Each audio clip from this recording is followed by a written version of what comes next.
Treneri, po šių rungtynių Utenoje be jokios abejonės bus daug kritikuojama, daug kalbama, kad pavyko, nepavyko. Sakykit, kasgi buvo blogai šiandien, kad pralaimėjote tas rungtynes, turbūt, kurių įsireiškia, kad negalėt pralaimėti, ar ne?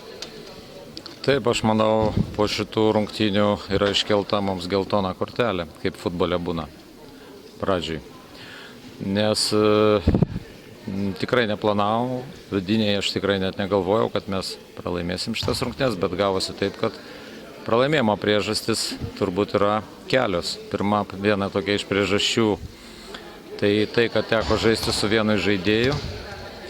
Tai 40 minučių Aidas Viskantas, vienintelis žaidėjas, tai yra sunku.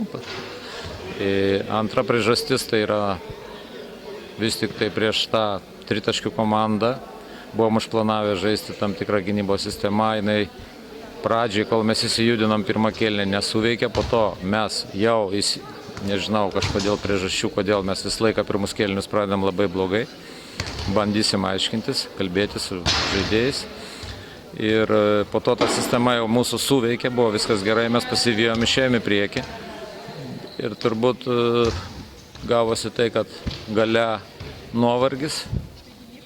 Žaidėjai, su kuriais mums teko atsilošti tą visą praloštą atkarpą pradinę, nuovargis padarė savo.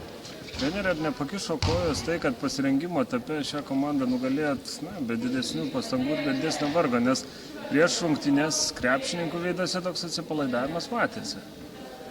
Aš sutinku. Sutinku gal ne dėl to, kad mes juos nugalėjome.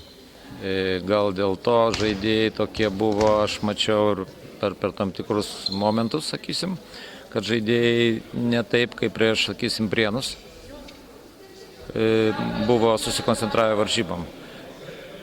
Manau, ta pasekoje yra tai, kad jie parodė, kad jie gali lošti su Prienais ir pagalvojo, kad atletas turbūt, aš nežinau, ar pagalvojo, aš taip tik tai prielaidą darau, gal taip ir pagalvojo, kad atletą aplošiam šiamajam cikle, aplošiam ir čionai. Ir pasakysiu, man gėda šiandieną dėl šitos pralaimėjimų. Aišku, kaip visuomet pralaimi treneris, laimi komanda, tai šį kartą pralaimėjau aš.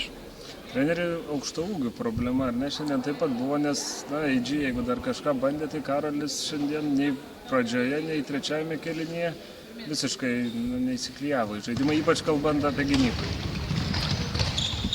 Ta situacija yra ta, kad dėl Karolio šiandieną jie žino, kad mūsų stiprasis ginklas buvo Karolis, jeigu, taip sakant, po krepšių gavus kamuolį, bet jie labai stipriai susispausdavo. Ir tuo metu, kai jis gaudavo kamuolį, 3 žaidėjai, kartais 2 žaidėjai, dviese pradėdavo įdengti.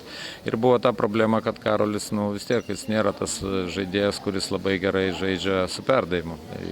Tai manyčiau, šitas momentas mus taip kažkiek tai ir sutrukdė, kad vis tik tai Karolis bandė pats įspręsti tą, sakysim, situaciją, o ne žaisti su komanda. Treneri, jūs iš savo žaidėjo patirties, kaip gali pasakyti, toks pralaimėjimas tik dar labiau žlugdys komandą, ar tas pokalbis Rūbinėje, tarkim, duos teigiamą atspirį ir tai bus tas dugnas, nuo kurios komanda spirsis virš? Šiandieną tai nuosėdos, aš įsivaizduoju, visose mumise liks tikrai tokios sunkios. Aš kaip žaidėjas galiu pasakyti, po pralaimėjimų jos, kad ir nelemiamų rungtynių, ne play-offinių, tokią turi. Iš karto vakarą tikrai jautiesi labai blogai, o kitą dieną pradedi galvoti, ką reikia daryti ir paprasčiausiai pradedi daugiau stengti treniruotėse. Aš pats pagal save jau turbūt sakau, galvoju, kad aš turbūt gal per mažai treniruojuos arba reikia maksimaliau atsiduoti per treniruotės ir paskui kažkur tai, aišku, laikas viską užlygina. Jeigu, aišku, skausmingiausia būna, kai pralaimi, sakysim, play-offą lemiamą, skausmingiausia būna, kai pralaimi kokią 1 tašku.